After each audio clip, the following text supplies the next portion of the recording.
Do we have Joel Slocum here? No? Okay, thank you. Joel's the regional pharmacy manager for Walgreens. Is Jason Fisher here? Jason's not. He was going to be. Is the mayor here? I don't think so.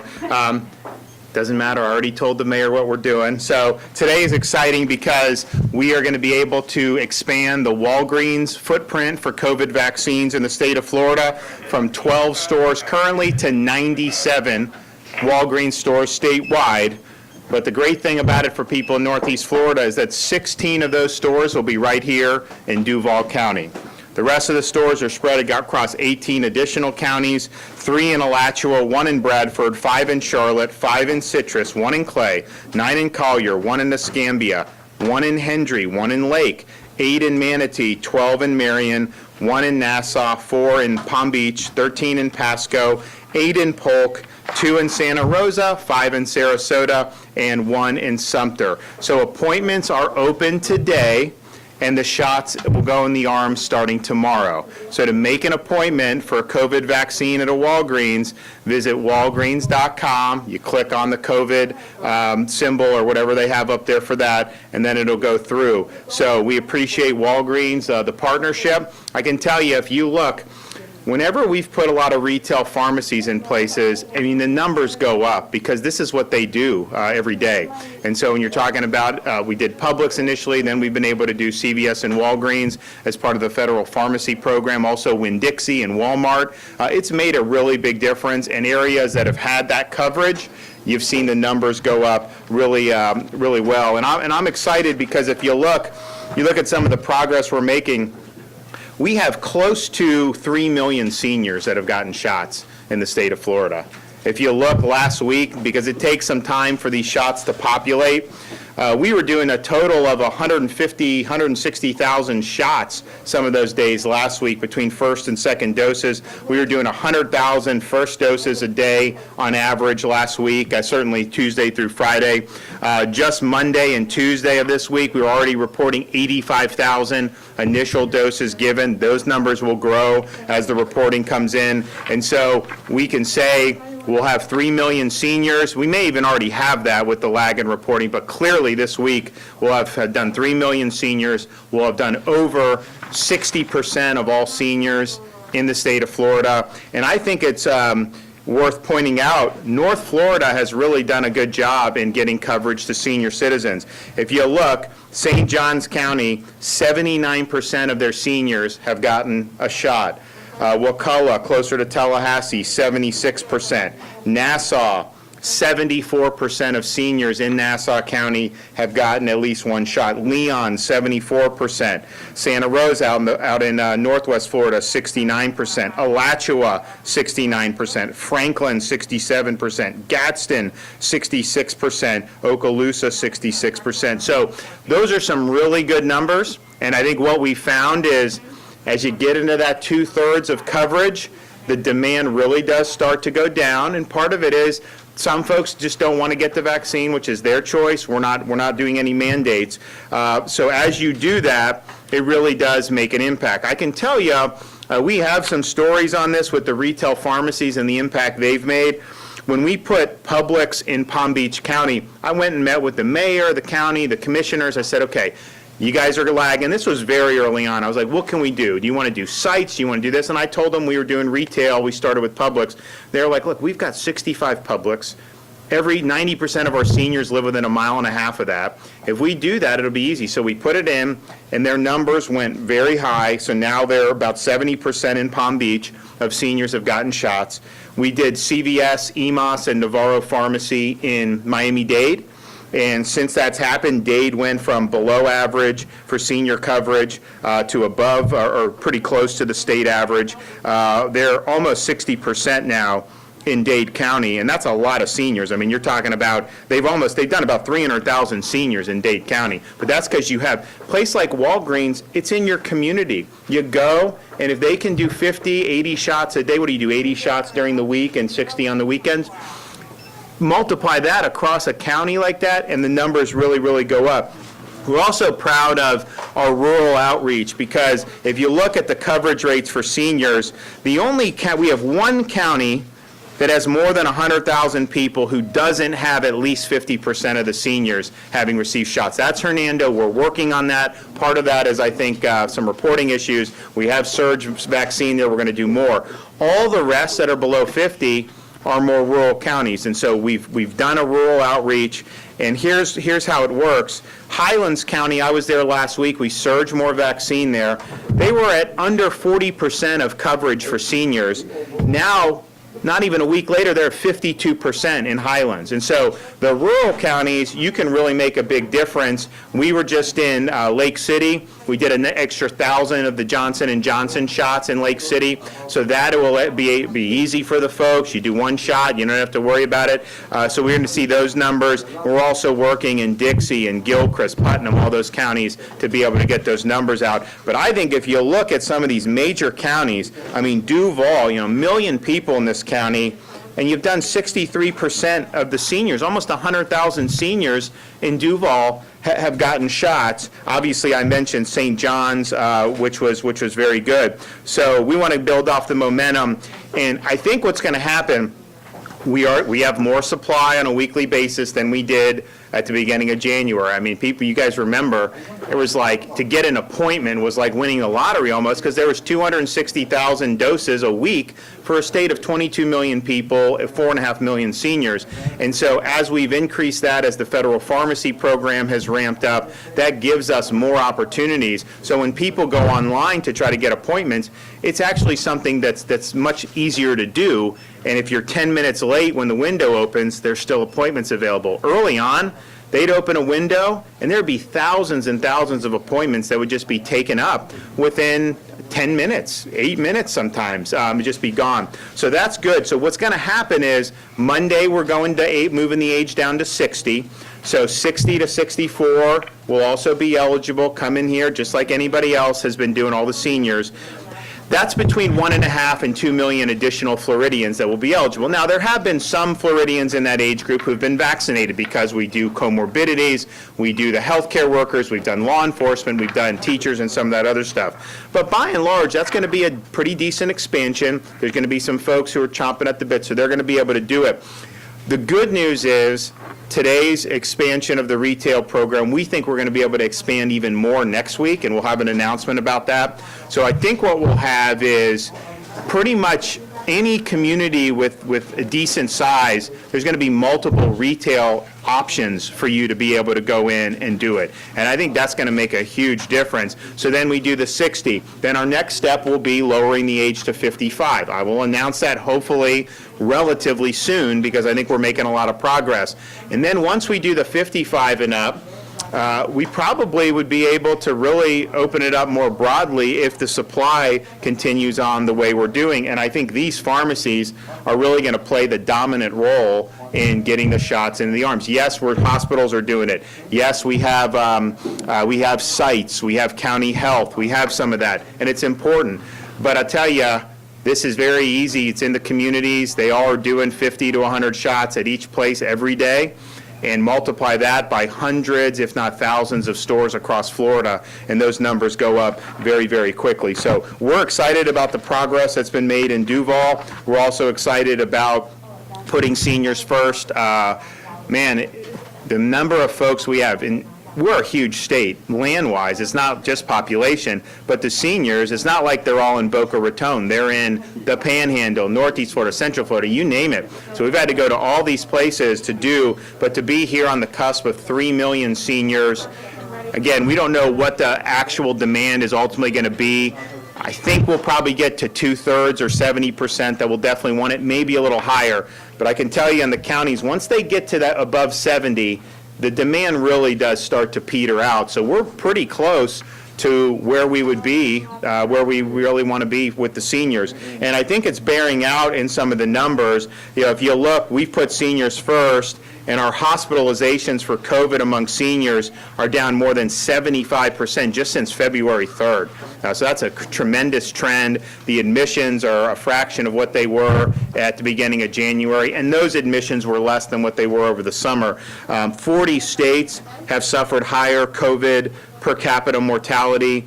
among seniors than the state of Florida has. Part of that was focusing on nursing homes, testing seniors, and then now vaccinating seniors. But we really feel like we've made a lot of progress there, and we have more to do. We're not done, but I think that with the hitting millions of seniors like we have, that's exactly what we set out to do. And if you look around the country, we're near either the top or near the top in the percentage of all doses that have gone to seniors. We're over 70%, the number of seniors you've done, and then the percentage of seniors who have been vaccinated. And so we're going to keep up that progress. So Walgreens.com, if you want to make an appointment, and people in Duval County, you have an opportunity to go on now, make that appointment. You could be getting a shot tomorrow here, and we want to do it. Now, they will use all 3 vaccines as they get them.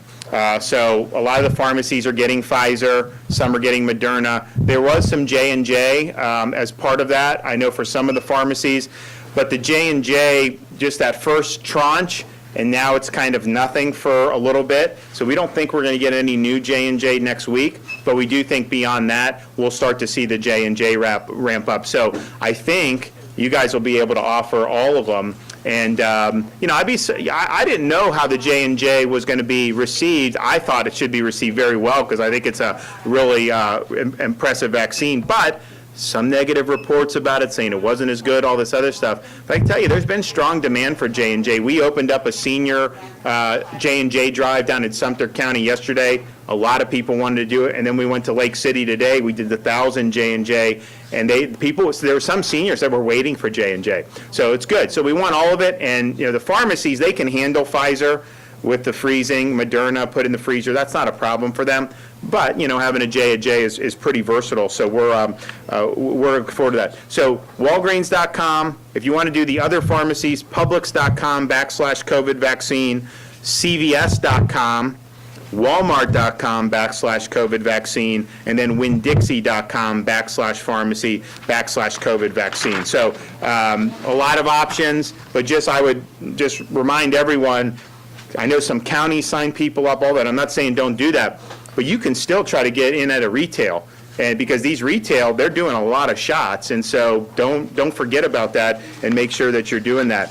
Also, just like to point out, you know, we're really proud of having kids in school in Florida, and we think it's very, very important, you know, to look around the country and to see places where it's like they had been out of school for a year and with no end in sight. That's going to have a lot of long-term damage. But we're also happy about what we've been able to accomplish. So when U.S. News and World Report education rankings, Florida is now number 3 overall for pre-K through university. We're number 1 again, and we've been for a number of years, for the top public university system in the country under U.S. News. But the great news is, when I became governor, we were ranked 40 in pre-K through 12 by U.S. News. 2020, we got it down to 27.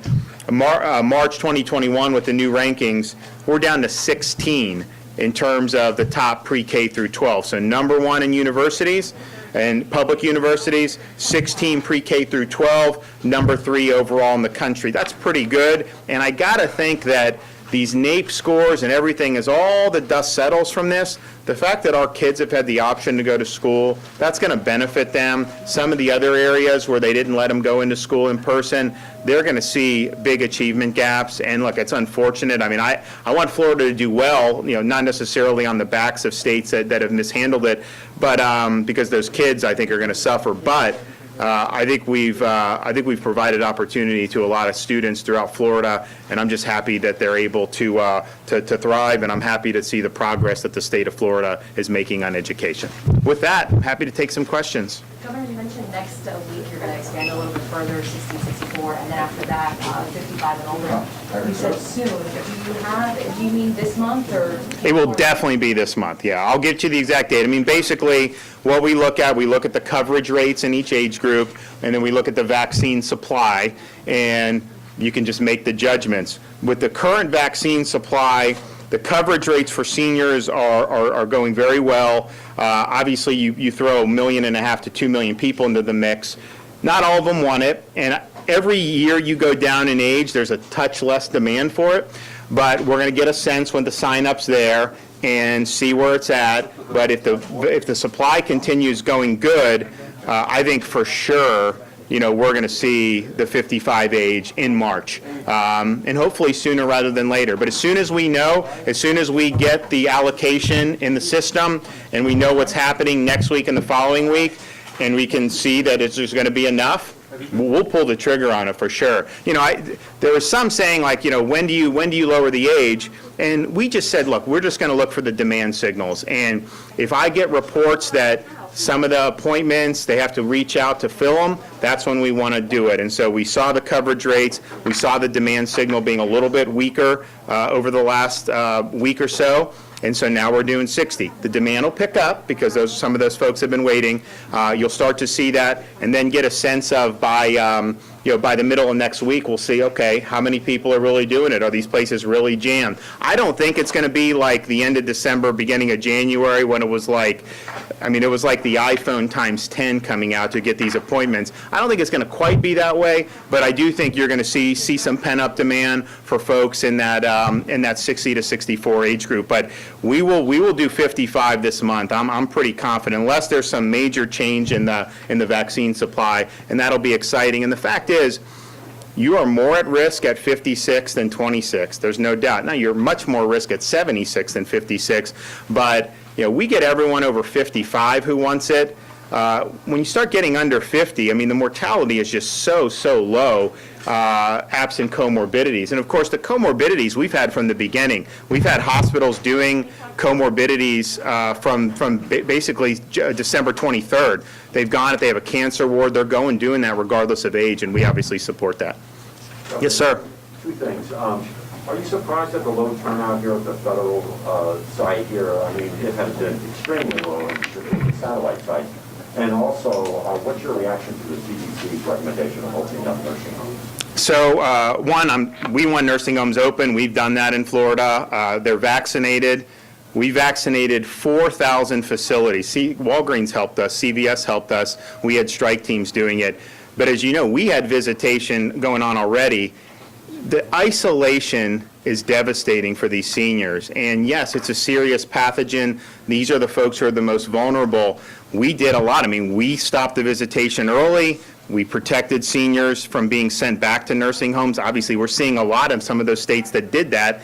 If you look at the highest per capita mortality in the country, it's almost always linked to a policy of sending the contagious patients back into nursing homes. Florida banned that, and I think we mitigated as a result in doing it. And you need to focus on that. But now that you have the vaccines, they need to live life. Let them make these decisions, and so we have no restrictions on that. We want them to be able to do it. And I can tell you, we had to make the decision many months ago to get the visitation in.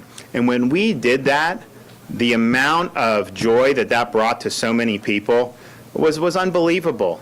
And they were able to hug people. They were able to be with their families again. And it's like, I'd had some of these people in their 90s tell me, like, look, I don't want to get COVID, but I need to see my family. I got to live my life, and I don't want to just be cooped up in here. So we're 100% want to do that. I do worry about liability for some of these nursing homes. I don't think it's fair if the nursing home residents are living a normal life and someone, because, look, these vaccines are very effective, but it's not like no one could ever get infected, or not all seniors are wanting it, even in the nursing homes. I don't think that should be a cause for liability. I just think, like, if you're doing basic stuff, let people live and do that. And what was your other part of the question? It was the federal... Oh, yeah. So they're doing it kind of on their own way. That's not something we're rostering. They've done it a little bit different. So for us, we've rostered things a number of ways. Through the pharmacies, they have the website. You go sign up. If we have a drive-through site, we either do a phone or an online sign-up to try to have reservations so that people aren't waiting in line for forever. We haven't really done walk-up sites because with no reservations, because we've felt that there was a lot of demand. Now, that may change and there may not be some areas, but I think what they're doing, they're not doing reservations. They're not necessarily, it's open, but like they're not advertising it to the whole public. They're going in certain areas that are underserved. They're knocking on doors. They're asking people to come. So they've had some success in it, but I don't think they've had enough uptake to be able to fill out all those spots. Now we're going down to 60, so they're going to be obviously able to do more in that regard and do it. But that's kind of the way they're approaching it. And look, I think it's worth trying that way. I'm not sure that it's had the positive results that they were hoping for, but it is a different model than what we've done. Now, when we've done a lot. We were the first state to do churches, so we were working primarily with African American churches. That's the beginning of January. We'd partner with churches and we'd say, okay, roster people for us. How many can you get? We'll come and do the vaccine. So they'd have hundreds of parishioners. You show up on a Sunday, you vaccinate them. Same thing with our senior communities. A place like Century Village and Deerfield Beach. Say, how many seniors want it? How many you got? Okay, 4,000? All right, we'll bring 4,000 over a few days and we'll knock it out. That makes it easier because they're the ones that are getting their folks in line, and the seniors don't have to navigate necessarily a system. So there's a lot of different ways to do it. There's pluses and minuses with all of them, but obviously the demand isn't what we thought it would be. Yes, sir. Question kind of very different. Does the state have like an actual formula they uses for deciding allotment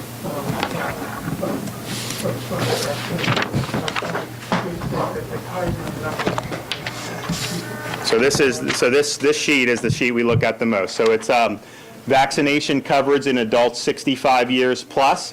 The health department compiles this. We get it every morning, and it lists every county, the total population, the 65 and up population, and the percentage of population 65 and up who's been vaccinated. And so that's kind of, so if you look, some of the areas that we've been working on specifically lately, it's really made a difference. So we went in, I mentioned we went into Highlands County. They were lagging. They were one of the worst.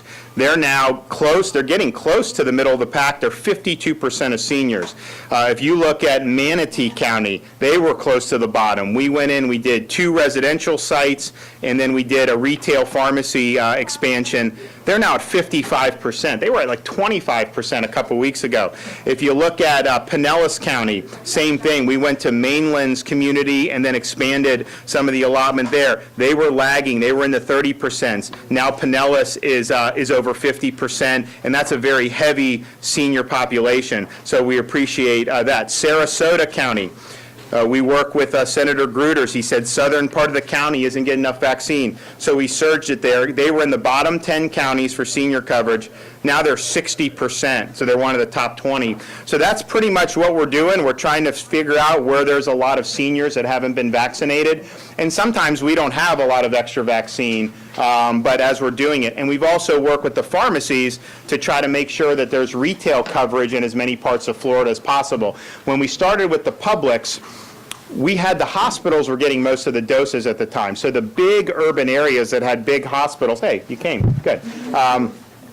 So, Miami, Orlando, all those places, Duval had big. We tried to get it outside of those areas in medium-sized places with a lot of seniors. And so we did that, we'd expand it. But then as it got to the point where we had opportunities to do even more retail, well, Dade didn't have a lot of retail, so we put in the CVS EMOS in Navarro.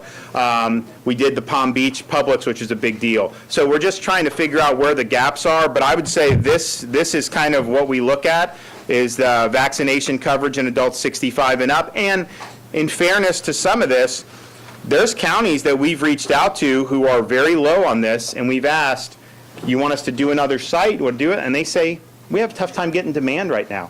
So there's some that have underperformed. Some of that is not necessarily because of supply. Some of it is because of demand. So basically, though, basically, this is something where it's not a fixed formula you guys are working on. You're doing this. You're trying to get results. Well, it's looking at this coverage. This is obviously very fluid, and it goes up and down, and so that's where we're looking. But I would say, every single place where we've been able to really, expand a footprint, do a special site, do more with the faith communities, you do see it in the numbers. And I think the retail is great. So I think what you're going to see in Duval with these sites, with the Walgreens, you're going to see the seniors get up to about 70% very soon, but then the 60 to 64, I think you're going to see those numbers really pop here in Duval County, and I think it'll be really, really good. One more, yes? I want to follow up on nursing homes Sure. that we just talked about. So the Centers for Medicaid and Medicaid Services expanded the rules, relaxed them. The facilities here still haven't updated, they haven't changed those rules yet. Are they waiting on you for? No. We've had visitation for a long time. we want them to do whatever's best for their residents. And so if there's anything they need us to do, we're happy to do something for it. But this is all about the well-being of those residents and making sure that, yes, take steps, which we have done, to protect their lives. Florida was the first state to vaccinate nursing home residents because the CVS and Walgreens, their program started basically a week after the first vaccines hit. And so, which was fine. I mean, that's what they had planned. And we said, you know what? We got to go. So we did 106 nursing homes in Broward and Pinellas with our strike teams, first one on the ground there doing it. So we've done all that. All 4,000 facilities in Florida have been offered a vaccine. Now, most seniors have taken it. Not all of them have, which is fine. But they have done that. We've done things to offer the protection, and now protect life, but also make sure it's a life worth living. Make sure they have fulfillment. Make sure they have the ability to work with, see family members and do all that. And when you reunite, I mean, we had stories when this first started of family members not being allowed in. We had a lady, great lady here in Jacksonville. Her husband was in a memory care facility, so she got a job to work there just so she could see him. And so these are things that we want to link people together. We want that. That's a very important part of living life. And isolation is very, very destructive. And the thing I hear, I was just talking to a friend of mine who was in D.C., and he's like, the difference between Florida and D.C. is like, it's dead. It's totally dead. Here, people are living life. They're happier. And things are, you just want to be here compared to that. And I think that has an effect far beyond these nursing homes in there, but I think it's most acute in the nursing homes. So God bless those nursing home residents. They've been through an awful lot over the past year. But yes, we got to do whatever we can to bring fulfillment to them. So if any of those facilities have any need for the state to help them out on any of that, we're ready, willing, and able. We were the first with the testing. We were the first with the protections against the discharges into the facilities, first with the vaccines, and we want to be first to help them reach the fulfillment that they need. Thanks, everybody. Governor, have you handled this better than any other governor in America? Thanks so much. Appreciate it. Governor, have you handled this better than any How you guys doing? Good to see you. Good to see you. I was actually hanging outside. I didn't realize you came in yet. Oh, gosh. Yeah, I was looking for somebody in the suit. I was like, I don't know this guy. So, My bag. We put it in the office. Yeah, you got up and we were like,